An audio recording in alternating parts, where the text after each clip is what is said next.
ഭൂമിയിൽ ശാശ്വതമായിരിക്കുന്നത് എന്താണ്? ഭയം.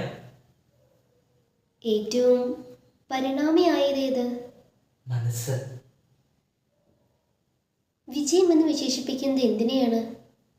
കണ്ണീർ വീഴാത്ത നേട്ടങ്ങൾ. വജ്രത്തേക്കാൾ ബലമുള്ളതെന്ത്? പിഴയ്ക്കാത്ത സൗഹാർദ്ദം. ആരാണ് വിഡ്ഢി? ഒരേ കല്ലിൽ തടഞ്ഞ് പലവരും വീഴുന്നയാൾ.